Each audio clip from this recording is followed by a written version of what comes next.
आप में से जो भी 5, 7, 10, 15 लोग ही हैं शायद जो सीख रहे हैं, तो आप सब साधुवाद के पात्र हैं, धन्यवाद के पात्र हैं, आप सबका धन्यवाद।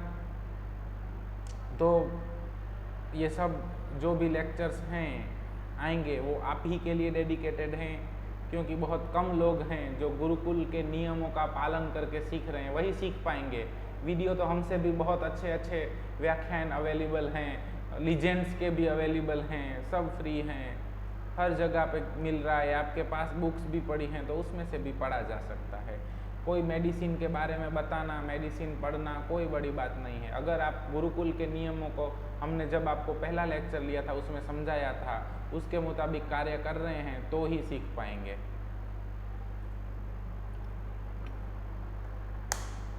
आज एक और अलग पहलू होम्योपैथी का, बराइटा काब के साथ। बहुत सुना होगा, हर बार आपको ऐसा ही लगेगा कि डैम ड्वार्फिश चिल्ड्रन जो हर बाल कोने में बैठा होता है वही बराइटा काब होता है। कतई ऐसा नहीं है, हर बार ऐसा मिलना जरूरी नहीं है। आपको यही दिक्कत लगती होगी कि क्यों, क्योंकि मैं आपकी धारणाओं को गुरुकुल की तरफ से चैलेंज करता हूँ ना। आपने पढ़ा होगा, मैं आपको, आप पढ़े होंगे कि माइन के बिना प्रिस्क्रिप्शन नहीं होता, और हम आपको कहते हैं नहीं ऐसा नहीं होता। आप कहेंगे कि ऐसा बराइटा काब ऐसा ऐसा ऐसा ऐसा होता है, हम कहते हैं नहीं ऐसा ऐसा मिले तो बराइटा काब दो। तो गुरुकुल आपकी धारणाओं को चैलेंज करता है, और ये कॉमन साइकोलॉजी है कि जहाँ पे धारणाओं को चैलेंज मिलेगा वहाँ पे बहुत कम लोग ही होंगे जो सत्य को एक्सेप्ट कर पाएंगे। बाकी लोगों को ऐसा ही लगेगा ये हमसे अलग है, मतलब हमारा विरोधी है, इसको छोड़ दो। तो जाने वाले चलते जा रहे हैं, हम अपना काम किए जा रहे हैं। अभी आपको साइकोलॉजी इसीलिए बताया, कुछ ही दिनों के अंदर हम अपना साइकोलॉजी का सीरीज शुरू करने जा रहे हैं। सिगमंड फ्रॉइड, कार्ल युंग और कॉमन साइको एनालिसिस के साथ करेंगे, और वो नॉर्मल साइकोलॉजी सीखने के बाद हम जितनी भी मेडिसिन अभी पढ़ चुके हैं उन सब का स्पेसिफिक माइंड पढ़ेंगे कि उनका मेंटल इवेल्युएशन कैसा होता है। वो भी व्याख्यान 1-1 घंटे का माइंड के ऊपर रहेगा, लेकिन वो लेवल 2 है, और वो उन्हीं के लिए होगा कि जो लेवल 1 को पार कर चुके हैं, जिनको इस तरह से मटेरिया पढ़ना आ गया है, जिन्होंने साइकोलॉजी को पढ़ा और उसके बाद मेंटल्स के अंदर हम एंटर करेंगे। जिस तरह से क्योर एक प्रोसेस होता है, उस तरह से लर्निंग भी एक प्रोसेस है। 1 दिन, 2 दिन, 5 दिन या वीडियो देखने से नहीं आ जाएगा। It is process, step by step by step by step, धीरे धीरे धीरे धीरे धीरे। हम जो आज हैं उससे थोड़े कल अलग होंगे, परसों उससे भी थोड़े ज़्यादा अलग होंगे। इस तरह से हर रोज़ थोड़ा थोड़ा थोड़ा थोड़ा सीखते जाएंगे, बीच बीच में गिरते भी जाएंगे। अभी किसी ने हमारे ग्रुप के अंदर ही लिखा था और हमने जवाब दिया था कि लहरों से डर कर नौका पार नहीं होती, कोशिश करने वालों की हार नहीं होती। तो हमारा प्रयत्न, हमारी कोशिश जारी रहेगी। तो बराइटा काब, हर रोज हम जिस तरह से होम्योपैथिक मेडिसिन पढ़ते हैं उसी तरह से देखेंगे। तो पहला इंडिकेशन है चिली, ठंड से दिक्कत बढ़ जाना, ठंड बर्दाश्त नहीं कर पाना, ठंड लग जाना, गर्मी अच्छी लगना, समर अच्छा लगना, विंटर अच्छा नहीं लगना, ये सब इंडिकेशन है चिली के। इन सब के ऊपर से यही डिसाइड होता है एक इंडिकेशन चिली। दूसरा इंडिकेशन है थर्स्टी, डॉक्टर साहब प्यास तो ज़्यादा लगती है, बार बार पानी पीता हूँ। तीसरा इंडिकेशन है ग्लैंड्यूलर अफेक्शन। अब ये बराइटा काब में भी आएगा, बराइटा म्यूर में भी आएगा, लेकेसिस में भी आएगा, आयोडम में भी आएगा, ब्रोमियम में भी आएगा। ये सब ग्लैंड्यूलर अफेक्शन बहुत प्रिस्क्रिप्शन होता है। सिर्फ इस ग्लैंड्यूलर अफेक्शन एक इंडिकेशन के ऊपर हम तकरीबन 1-2 घंटा आराम से चर्चा कर सकते हैं, इतना अच्छा इंडिकेशन है। इस इंडिकेशन के ऊपर से बहुत सारे प्रिस्क्रिप्शन हुए हैं। ग्लैंड मतलब सीवेसियस ग्लैंड से लेके हार्ट तक सारी ग्लैंड्स होती हैं, उन सब में अगर कहीं भी कोई भी पैथोलॉजी डेवलप हुई और दूसरे 2-3 इंडिकेशन मिले तो तीसरा इंडिकेशन हम ग्लैंड्यूलर लेके मेडिसिन प्रिस्क्राइब कर सकते हैं, चाहे वो ब्रोमियम हो, आयोडम हो, बराइटा काब हो, बराइटा म्यूर हो, लेकेसिस हो, चाहे कोई भी दवाई हो, उससे कोई मतलब नहीं है, लेकिन जिन जिन दवाइयों के अंदर ग्लैंड्यूलर अफेक्शंस है, कोनायम है, जी हाँ। और हमारे गुरुजी ने एक और अच्छी बात सिखाई थी कि जिन जिन पेशेंट को अगर ग्लैंड्यूलर अफेक्शंस वाली दवाइयाँ आ रही हैं, मतलब कि ग्लैंड अफेक्टेड हो रहे हैं, तो उन मरीजों को कहिएगा कि सप्रेशन मत कीजिए। क्यों?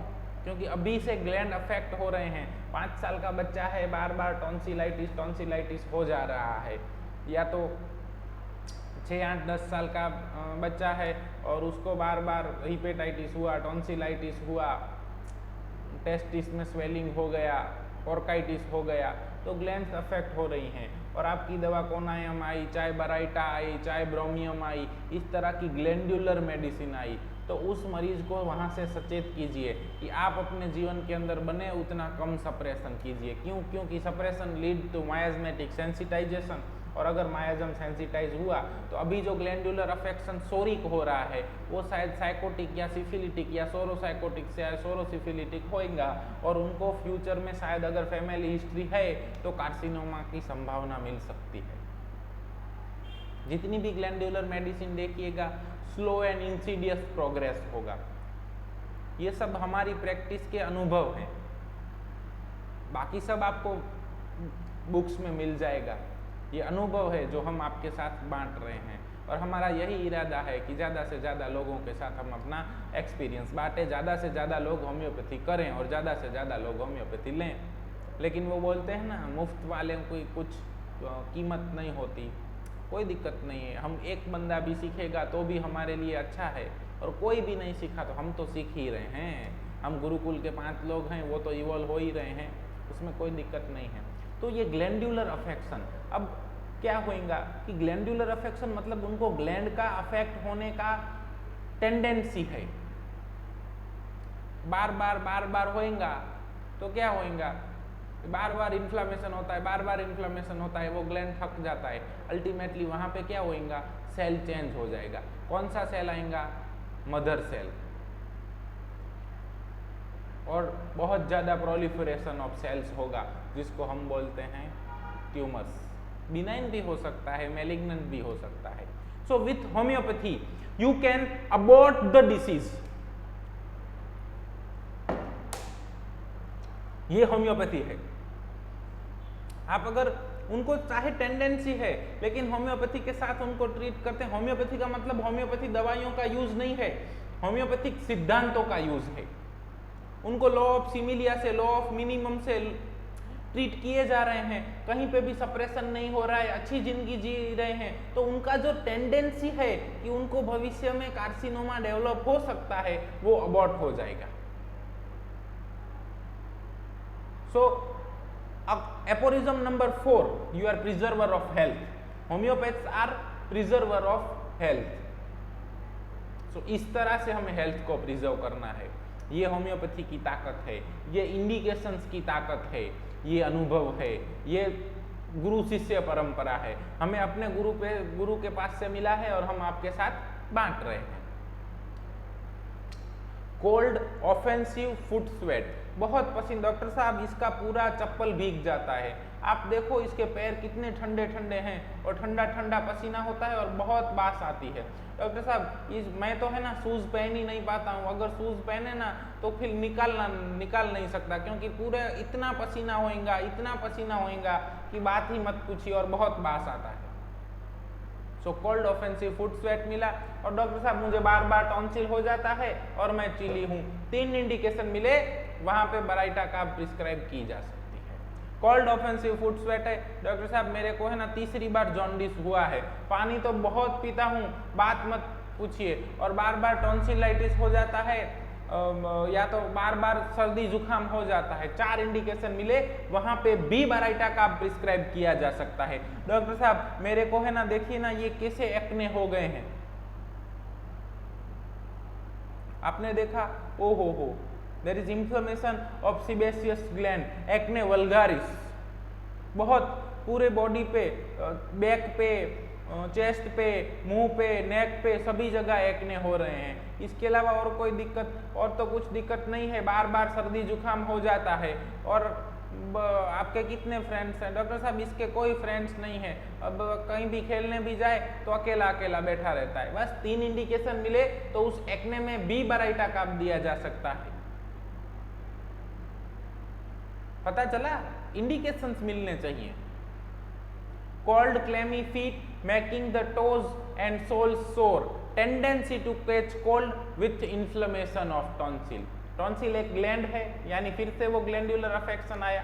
और आप सब लोग, हम सब लोग, आप सबसे ज्यादा हम वही जानते हैं कि बराइटा काब यानी टॉन्सिल का दवाई।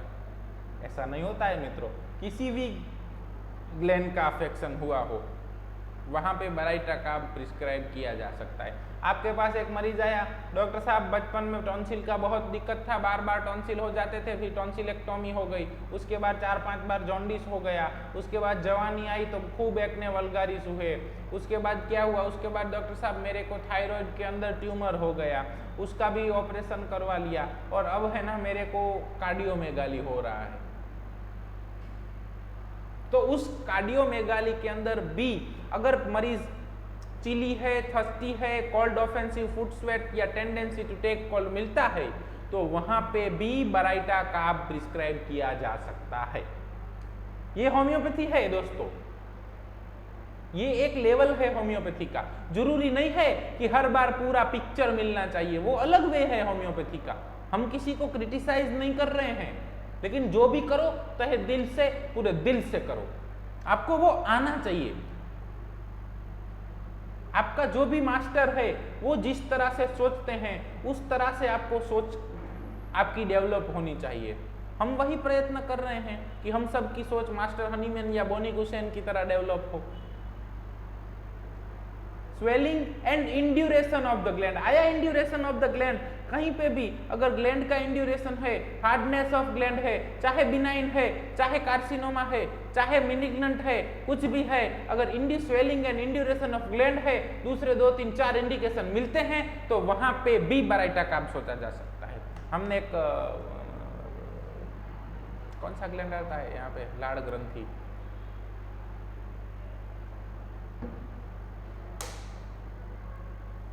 सलाइवरी ग्लैंड पैरोटिड के टॉन्सिलर कार्सिनोमा था और एकदम हार्ड स्वेलिंग थी, तो उसके अंदर भी बराइटा काब सोचे थे एक बार।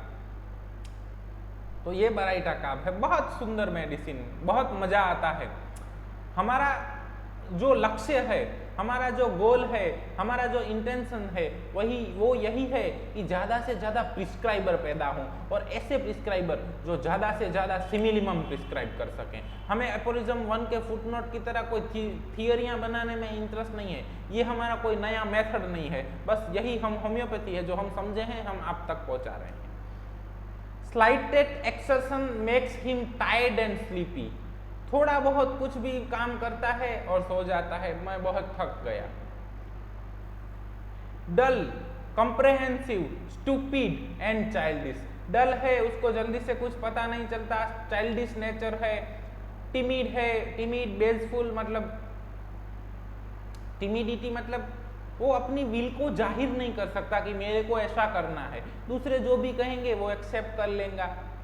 Frightened easily, presence of stranger aggravation, stranger जिनको वो नहीं जानता है उनकी अगर प्रेजेंस है तो उनको एग्रावेशन होएगा। अभी जरूरी नहीं है कि ये हर सिम्टम हर मरीज के अंदर मिले। अगर टिमिड मिला, टेंडेंसी टू कैच कोल्ड और थर्स्टी चिली मिला तो भी बराइटा काब सोची जा सकती है। डल स्टूपिड चिल्ड्रन मिला, slightest exertion makes him tired and sleepy, induration of the gland और कोल्ड क्लेमी फुट स्वेट मिला तो भी बराइटा काब सोची जा सकती है। स्ट्रेंजर की प्रेजेंस के अंदर वो एग्रावेटेड हो जाता है, बार बार टॉन्सिलाइटिस होता है और चिली है तो वहां पे भी बराइटा काब सोची जा सकती है। हर सिम्टम हर मरीज के अंदर नहीं मिलता। Delusion that he is criticized, suspicious that people are talking about him, उसको ऐसा डेल्यूजन, डेल्यूजन माने क्या, false perception of the reality, उसको ऐसा लगता है। बस दुनिया के अंदर जितने भी प्रॉब्लम है उनमें से 90% प्रॉब्लम यहीं से शुरू होते हैं। मुझे ऐसा लगा कि तुम ऐसा करोगे, मुझे ऐसा लगा कि तुम मेरे बारे में ऐसा सोचोगे, मुझे ऐसा लगा कि तुम ऐसा सोचते हो, मुझे ऐसा लगा कि तुम मेरे बारे में ऐसा सोचते हो, मुझे ऐसा लगा कि लोग मेरे पे हंस रहे हैं, मुझे ऐसा लगता है कि लोग मुझे क्रिटिसाइज कर रहे हैं। आप में से भी बहुत सारे लोगों को ये डेल्यूजन होएगा, delusion that he is criticised. मैं आप लोगों को जैसे क्रिटिसाइज कर रहा हूँ, जी नहीं, हमारा मकसद किसी को क्रिटिसाइज करना नहीं है। हमारा मकसद है सभी को सत्य के रास्ते, सत्य की राह पे चलने को प्रशस्त करना। हम तो राह दिखा सकते हैं, चलना न चलना वो आपके हाथ में है। लेकिन कई बार ऐसा होता है, उन्होंने मुझे ऐसा बोल दिया, मुझे लगा कि वो मुझे ही कह रहे थे। ये आपको लगता है, ये सत्य नहीं होता है। और जहां पे लगता है वो सब डेल्यूजन है। हस्बैंड वाइफ के अंदर प्रॉब्लम होंगे तो कैसे होंगे? मैंने तेरे को बोला कि पानी ले आ, लेकिन तू नहीं ले आई, मुझे ऐसा लगा कि अब तेरे को मेरी कदर नहीं है। मैंने आपको बोला था कि मुझे आज खाना नहीं बनाना है, हम लोग बाहर खाने के लिए चलते हैं, लेकिन आप नहीं ले गए। आप अब मुझे लगता है कि आप मुझसे अब पहले जितना प्रेम नहीं करते हैं।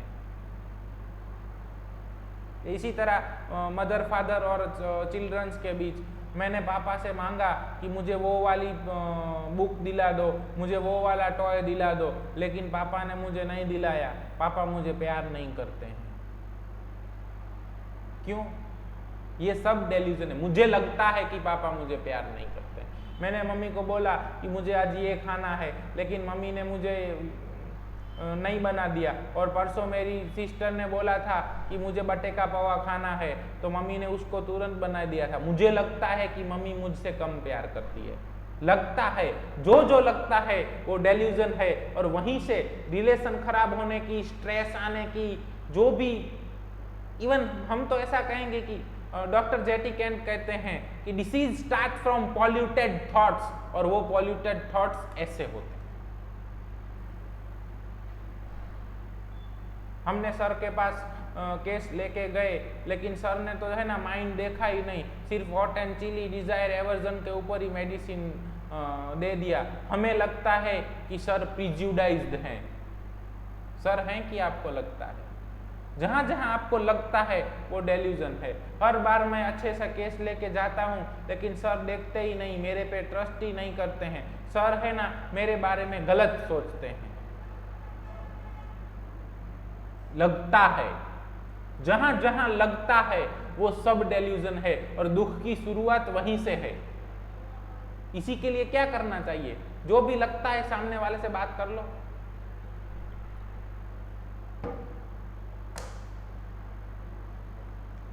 पहले तो वो मेरे से पूरी रात दिन बात किया करते थे, और शादी हुई ना उसके बाद तो अब मुझसे बात ही नहीं करते हैं। मुझे लगता है कि अब वो मुझसे प्यार नहीं करते हैं। बस इन लगने के बाद बहुत सारे नेगेटिव इमोशंस जनरेट हो जाते हैं, नेगेटिव थॉट्स जनरेट हो जाते हैं। They all are sensitized miasm, और वहीं से दुख, पीड़ा और डिसीज की शुरुआत होती है। बहुत सारे ऐसे डेल्यूजन हैं। इस लगता है कि ऊपर ही हम बहुत कुछ डिस्कशन कर सकते हैं, लेकिन आप में से इंटरेस्टेड लोग जब मिलेंगे तब करेंगे। Children who have no disposition to play sit down in the corner indolence. क्या उनको खेलने की इच्छा ही नहीं होती है? क्यों खेलने की इच्छा नहीं होती है? क्योंकि उनके लगता है कि सारे लोग उनके बारे में बात करते हैं और उनको क्रिटिसाइज करते हैं कि ये तो ऐसा है, ये तो वैसा है, ये तो गंदा है, ये तो गलत है। उनके बारे में ही बोलते रहते हैं, इसीलिए उसको उन सब के साथ खेलने नहीं जाना है। वो बैठा रहेगा, और बैठा रहेगा तो उसके बारे में बात नहीं करेंगे। जरूरी नहीं है कि ऐसा सब कुछ मिले। अगर कोई चिल्ड्रन खेलने नहीं जाता है, बार बार टॉन्सिल होते हैं और चिली है, तो वहां पे भी बराइटा काप दी जा सकती है। ये लेवल है, होम्योपैथी का लेवल 1 है, ये बेसिक लेवल है। इतना तो कम से कम आना ही चाहिए। इसके बाद आप जो भी मेंटल वगैरह है ना, वो बाद में सीखेंगे, कुछ ही दिनों के भीतर सीखेंगे।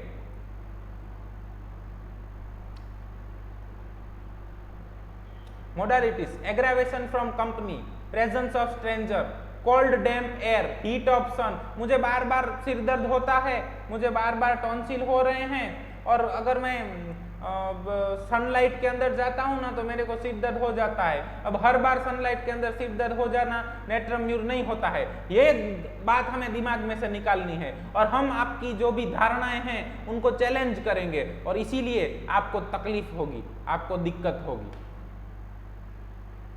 इसीलिए स्वीकार नहीं कर पाएंगे। जितने लोग स्वीकार कर पाएंगे वो सीख पाएंगे।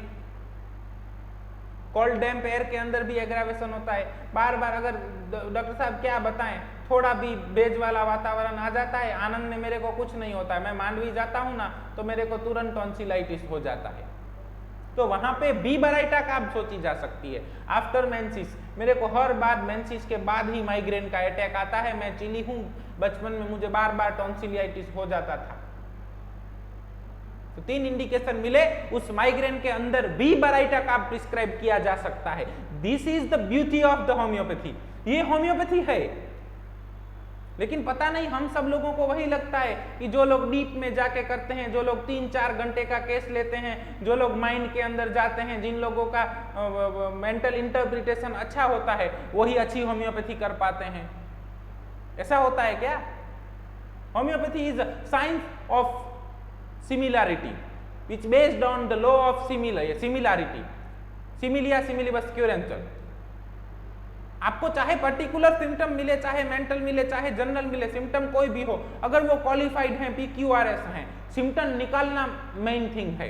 उसके लिए आपको 4 घंटे लगे, 2 घंटे लगे, 5 मिनट लगे, वो आपके ऊपर है। उसके बाद पोर्ट्रेट ऑफ डिसीज बनाया, टोटालिटी ऑफ सिम्टम बनाया, और उस टोटालिटी ऑफ सिम्टम के मुताबिक जो भी ड्रग आ रहा है नजदीकी, वो ड्रग प्रिस्क्राइब किए, ये होम्योपैथी है। जरूरी नहीं है कि सिर्फ मेंटल, सिर्फ डेल्यूजन, सिर्फ सेंसेशन ही मिलना चाहिए, वही डीप या वही असली होम्योपैथी है, या वो एडवांस्ड होम्योपैथी है। No no no no no, सब होम्योपैथी ही है, ये भी होम्योपैथी है। क्या गलत है? लॉ ऑफ सिमिलिया ही है। लेकिन हमारे अंदर वो डेल्यूजन है, मुझे लगता है कि वो डीप जाके प्रैक्टिस करते हैं ना, इसीलिए वो अच्छे हैं।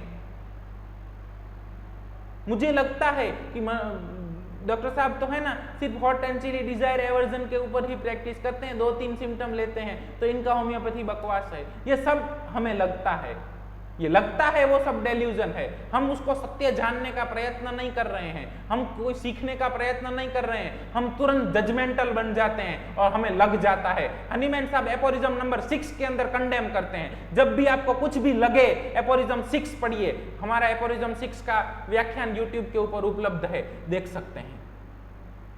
ऑर्गेनन नहीं है कि सिर्फ प्रैक्टिस करने को ही काम है, ऑर्गेनन जिंदगी जीने को भी काम है। हनीमैन साहब कहते हैं कहीं पे भी प्रिजुडिस मत होइए कि मुझे लगता है कि ऐसा हो सकता है, नहीं लगाइए मत, उसको पूछ लीजिए, उसको पूछ लीजिए कि क्यों तेरा बिहेवियर अभी अभी बदल गया है।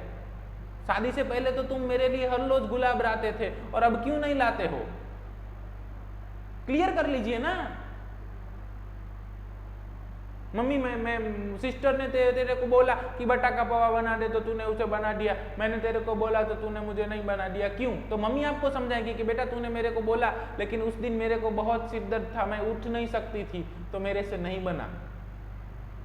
और आपने तो क्या सोच लिया था, मम्मी मुझसे प्यार नहीं करती। जो भी रियलिटी से अलग है वो सब डेल्यूजन है।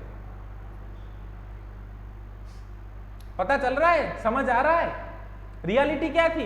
मम्मी को आपने जो कहा वो बना देना था, लेकिन उनकी तबीयत ही इतनी खराब थी, वो बेड में से उठ ही नहीं पा रही थी, या तो मम्मी को उस दिन बाहर जाना था, काम करने के लिए जाना था, और आपने जो चीज मांगी थी वो 1 घंटा, 2 घंटा, 3 घंटा मांग लेती थी। आपने मम्मी से मांगा कि मेरे को डोसा खाना है, अब अपने पास इंस्टेंट डोसा तो था नहीं, तो मम्मी को लगा कि मैं इसके वो क्या बोलते हैं उसको, आथो के भाई गुजराती में, तो अगले दिन उसको भिगाना पड़ता है। तो मम्मी ने सोचा 2 दिन बाद बना दूंगी, अभी भिगा हुआ ही नहीं है तो इसको कहां से बना दूं डोसा। और आपने क्या सोच लिया कि मम्मी मुझसे प्यार नहीं करती है। ये डेल्यूजन है ना।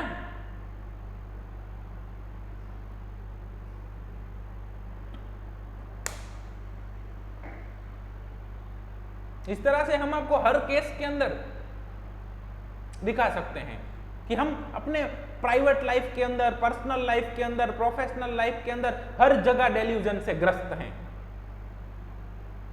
ये तो hot and chilly desire aversion यही करता रहता है। कभी 2 महीना 3 महीना 4 महीना उनके साथ बैठ के देखिए, ये तो पॉलीफार्मेसी करते हैं। आपने देखा, आपने किसी से सुनी हुई बातों पे विश्वास कर लेना, मान लेना, जो रियलिटी नहीं है, जो फॉल्स परसेप्शन है, वो सब डेल्यूजन।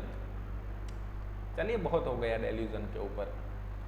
ये सब एक लेवल के बाद आता है। हमें अभी आपको डेल्यूजन नहीं सिखाना, इसीलिए हम मेंटल के ऊपर ज्यादा फोकस नहीं कर रहे हैं, क्योंकि पहले आपका लेवल 1 बनना चाहिए। आपको पर्टिकुलर जनरल लेने आ जाने चाहिए जो इजी है मेंटल की सापेक्ष में, वो आ जाएंगे, बेस बन जाएगा। उसके बाद हम second floor, third floor, fourth floor सब कुछ कर सकते हैं ना, लेकिन ग्राउंड फ्लोर तो पहले बनना चाहिए। इसके बिना हवा में इमारत नहीं बनती है, और हम ज्यादातर फेल इसीलिए होते हैं कि हम हवा में इमारत बनाने के लिए जाते हैं। हम होम्योपैथी के लॉ को छोड़ देते हैं, हम पर्टिकुलर्स को, जनरल्स को छोड़ देते हैं। हम हर बार मेंटल्स, डेल्यूजन, सेंसेशन, उनके ऊपर ही फोकस किए रहते हैं। जरूरी नहीं है। और जो भी हमें सत्य बताने की ट्राई करेगा, हमें वो भी गलत लगेगा, वो हमें क्रिटिसाइज कर रहा है। वहां पे भी बराइटा सोची जा सकती है।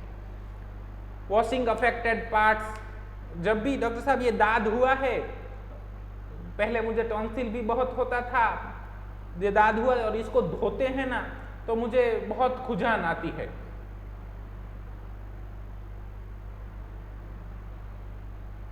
When thinking, वहां पे भी बराइटा का आप सोचिए, When thinking of ailments, getting feet wet। अब गेटिंग फिट वेट कहाँ आएगा? तो आपने सेपिया के अंदर पढ़ा होगा वॉशर वुमन्स रेमेडी। तो अगर कोई वॉशर वुमन है तो उसके फीट वेट होते हैं, उसके बाद उसको कोई भी ग्लैंडुलर अफेक्शन होगा, और चिली है, थर्स्टी है, आफ्टर मेंसिस एग्रावेशन है, कोल्ड डैम्प एयर में एग्रावेशन है, और हीट ऑफ सन में एग्रावेशन है, कोई भी सिम्टम मिले तो वहां पे भी बराइटा काब सोची जा सकती है। कोई किसान है जो पावडा लेके अपने खेत में पानी दे रहा है तो भी उसके फीट वेट होंगे, ऊपर हीट ऑफ सन है, धूप कड़ी आ रही है, और उसके बाद उसको सिर दर्द हो गया, चिली है, थर्स्टी है, तो वहां पे भी बराइटा काब सोची जा सकती है। इस तरह से कहीं पे भी अगर आपके पैर गिले हुए, हीट ऑफ सन मिला, और ग्लैंडुलर या अफेक्शंस हुए, चील, दूसरे 2 3 4 सिम्टम मिले तो बराइटा काब दी जा सकती है। जरूरी नहीं कि हर बार टॉन्सिल ही हो, वो तो हमें स्पेसिफिक बना दिया, Baryta carb is specific for tonsillitis. ऐसा नहीं होता है। There is no specificity in the homeopathy.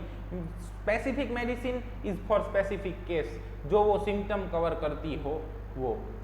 Amelioration from walking in open air when alone, cold food and warm wraps। अब ओपन, डॉक्टर साहब बहुत सर्दी जुकाम हो गया है, कल पूरे धूप थी और पूरा दिन पानी जोते हैं, और अब है ना बहुत जुकाम है और बाहर निकलते हैं तो थोड़ा अच्छा लगता है, चिली है।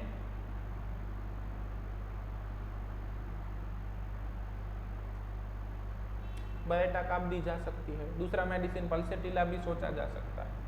तो इस तरह से भी होम्योपैथी होती है, और ये लेवल 1 का होम्योपैथी है। इस तरह से हम ज्यादा से ज्यादा लोगों तक पहुंच पाएंगे। आज होम्योपैथी कम पॉपुलर है, इतना अच्छा साइंस होने के बाद, तो उसका कारण क्या है? वी होम्योपैथ माफ कीजिएगा,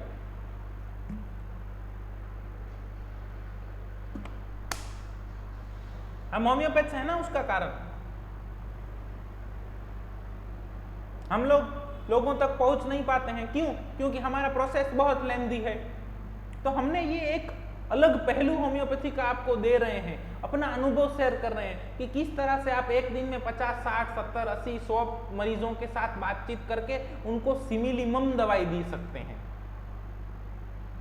इनमें से इस तरह से जिन मरीजों को रिजल्ट नहीं मिलता है, उनके लिए फिर लेवल 2 ले जाएंगे, वहां से आगे लेवल 3 ले जाएंगे, वो बाद की चीज है ना।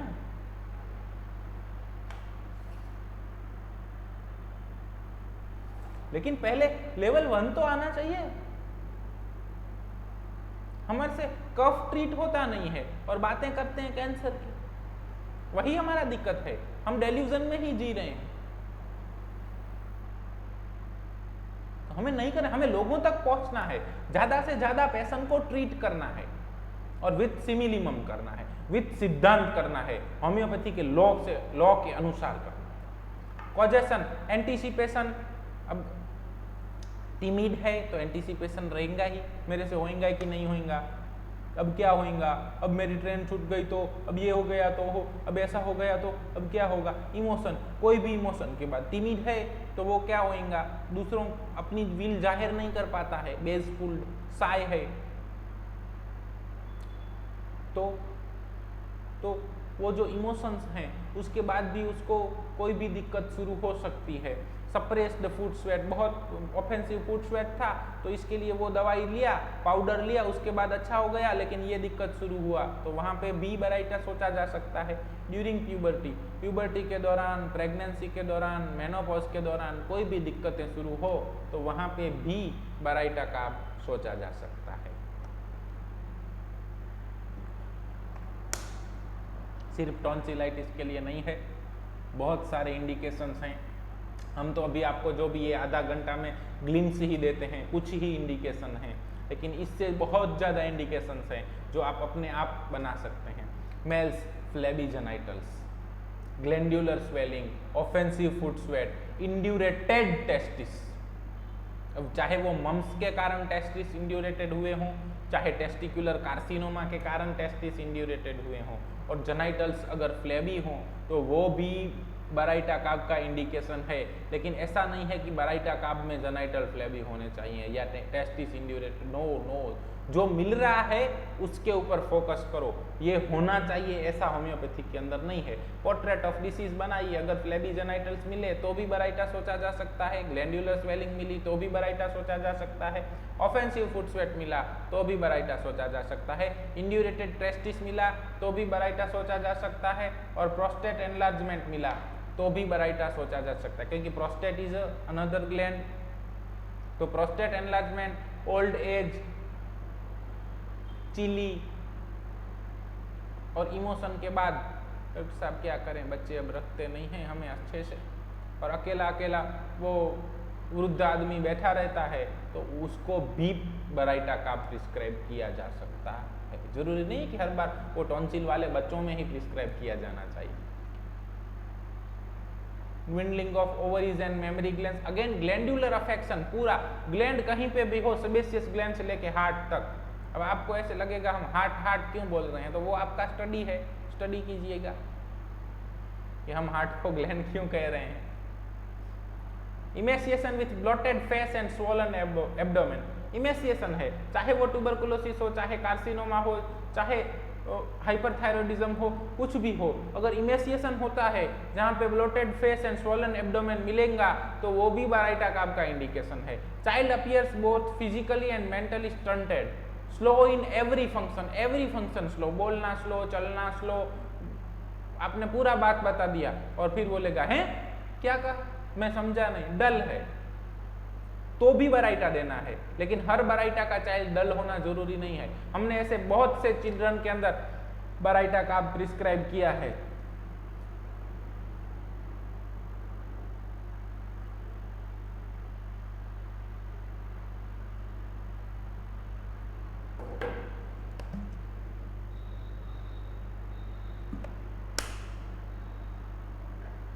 कि जो क्लास के अंदर फर्स्ट आते हैं, बहुत एक्टिव हैं, लेकिन दूसरे इंडिकेशन मिलते हैं तो उसके ऊपर दिया जा सकता है। जरूरी नहीं, हमने बराइटा इसीलिए नहीं दिया कि बराइटा तो डल होना चाहिए और ये तो एक्टिव था। नो रे, जो है वो देखो ना, वो चिली है, थर्स्टी है, ग्लैंडुलर अफेक्शन मिलता है, ऑफेंसिव फुट स्वेट मिल रहा है, emaciation with bloated swollen abdomen भी मिल रहा है। 5 इंडिकेशन हैं जो बराइटा के मिल रहे हैं और वो बोल रहे हैं कि नहीं इस चाइल्ड को बराइटा ही देना। नहीं, ये तो एक्टिव है, क्लास में फर्स्ट आता है और बराइटा तो डल होना चाहिए, कतई जरूरी नहीं है। आपकी भावनाओं को ठेस पहुंचेगी क्योंकि आपकी धारणाएं टूट रही हैं। आपने जो सोच के रखा है, आप जो बांध के रखे हैं, वो सबसे विपरीत फ्लो जा रहा है, वो सब टूट रहा है। ये साइकोलॉजी है। आप डायरेक्ट इसको स्वीकार नहीं कर पाएंगे। नहीं, ऐसा क्या होता है, ये डॉक्टर साहब तो बोलेंगे गुरुकुल बोल रहे हैं, लेकिन ऐसा नहीं होता है। हमने तो सीखा है कि बराइटा डल ही होता है। डल होता है तो बराइटा देनी है, लेकिन हर बराइटा डल होना जरूरी नहीं है, हर बराइटा स्लो इन फंक्शन होना जरूरी नहीं है, फास्ट इन फंक्शन होता है तो भी बराइटा दी जा सकती है। प्रीमेच्योर इमिशन, हमारे पास एक मरीज आए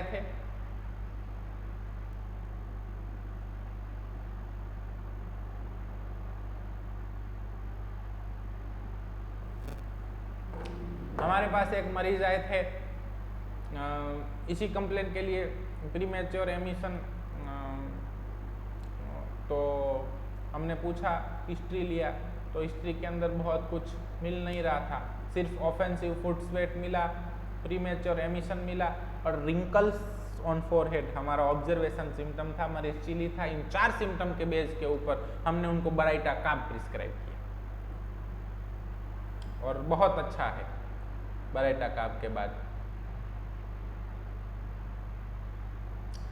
तो वहां पे भी बराइटा काब सोची जा सकती है। Haemorrhoids protruded during urination and stool, इतना 3rd degree 4th degree piles है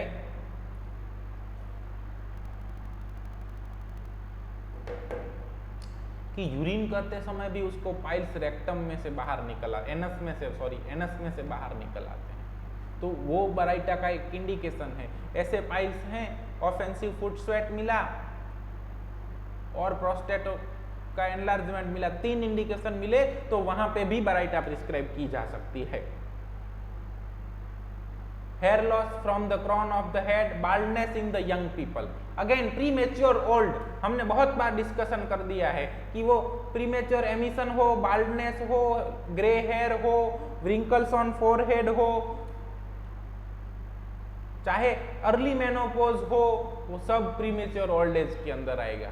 कफ aggravation in presence of other देख लिया, paralytic condition, general paralysis in old people and paralysis of the tongue, specific paralysis मिला, old age, slow in function मिला, offensive foot sweat मिला, foot नहीं कोई भी sweat अगर ऑफेंसिव है तो इसको बोनी कुशन लगा के वहां पे भी बराइटा का प्रिस्क्राइब किया जा सकता है। Sleepy but can not sleep, appetite, hungry but refuses to food, weak digestion of old people, अब ओल्ड पीपल का कोई भी दिक्कत हो तो बराइटा का प्रिस्क्राइब किया जा सकता है। वीक डाइजेशन किसी भी एज के अंदर हो तो बराइटा का प्रिस्क्राइब किया जा सकता है, ये भी एक इंडिकेशन है।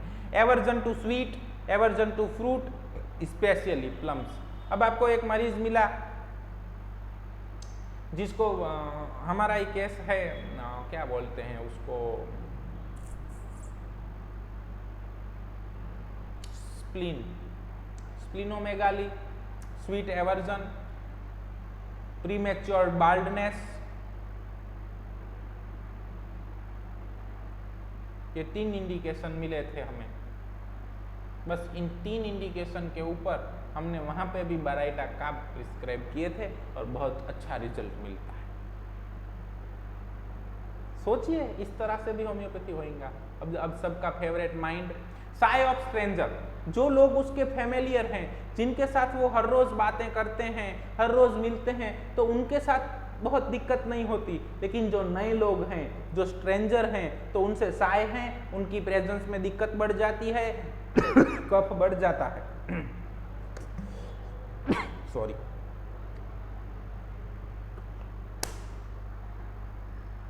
Hides behind furniture and keep the hand over the face, ऐसे छुप जाएंगे।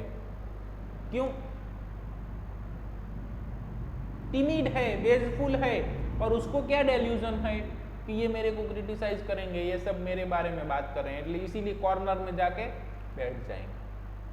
अगर कोई चाइल्ड ऐसा करता है तो बराइटा होना जरूरी नहीं है, दूसरे 2, 3, 4, 5 सिम्टम मिले और उसको कोई पैथोलॉजी है तो बराइटा देना है। Mentally and physically dwarfish, immature, dull, backward and slow in grasping thing, slow है, सब कुछ स्लो है, हमने देख लिया। Childish and thoughtless behaviours, childish है, वो चाइल्ड होना जरूरी नहीं है। अब 50-60 साल के बुजुर्ग हैं, लेकिन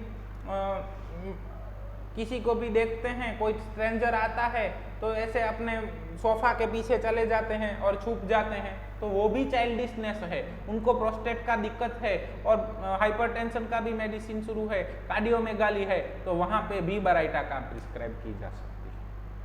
चाइल्ड होना जरूरी नहीं है, चाइल्डिशनेस होना जरूरी है, वो भी एक इंडिकेशन है। हर केस के अंदर भी चाइल्डिशनेस होना जरूरी नहीं है। cowardly, timid, bashful, cannot learn due to the deficient memory, vacant look, absent minded, inferior complex, मैं सबसे थोड़ा कम जानता हूँ, मैं ठीक नहीं हूँ, मैं बराबर नहीं हूँ, मेरे को आता नहीं है, इंफीरियरिटी कॉम्प्लेक्स, सब मेरे से आगे हैं, मैं पीछे हूँ, चाइल्डिशनेस ऑफ ओल्ड पीपल आया, serious over laughable matters and laughed on serious matter, ऐसा अब नहीं मिलता है, लेकिन पहले जब बहुत साइकेट्रिक डिसीज थे, उनकी कोई मेडिसिन, सप्रेसिव थेरापीज कुछ नहीं था, तो उस दौरान ऐसे इंडिकेशन भी मिलते थे। लेकिन हर late learning, late walking, late slow milestone वाला चाइल्ड बाराइटा काब नहीं होता है।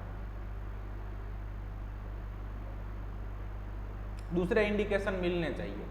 अगर चाइल्ड टिमिड है, बेसफुल है, तो वो बराइटा नहीं हो जाता है। अगर वो फर्नीचर के पीछे हाइड करता है, मतलब चाइल्ड नहीं कोई भी, तो वो बराइटा नहीं है। ऑलवेज मेक अ टोटालिटी, और टोटालिटी के ऊपर ही प्रिस्क्रिप्शन कीजिए। ड्यूरिंग केस टेकिंग आपको मेडिसिन के बारे में नहीं सोचना है। अब आपने देख लिया कि ये कावर्डिस है, टिमिड है, बेसफुल है, या टीचर ने बोला कि आपका बच्चा सीख नहीं पाएगा, ये तो मन बुद्धि लग रहा है, और बस इसको बराइटा दे दो, ऐसा कतई ही नहीं है। वहां पे नेट्रम म्यूर भी आ सकता है, कैलकेरिया काप भी आ सकता है, कैलकेरिया फोस भी, फॉस्फोरस भी, सल्फर भी, टेरेंड्यूला, ट्यूबरकुलाइनम, ये सारे मेडिसिन चिल्ड्रंस के अंदर जो वीक मेमोरी, डेफिशिएंट मेमोरी, या तो जिसको स्पेशल चिल्ड्रन बोला जाता है, उनके अंदर आ सकते हैं। हर स्पेशल चिल्ड्रन बराइटा काब और सिलिसिया नहीं होता है, लेकिन अगर आपका टोटालिटी, आपका portrait of the disease Baryta carb देता है, तो वहां पे बराइटा काब प्रिस्क्राइब करना है। धन्यवाद। जय होम्योपैथी, जय हनीमैन। फिर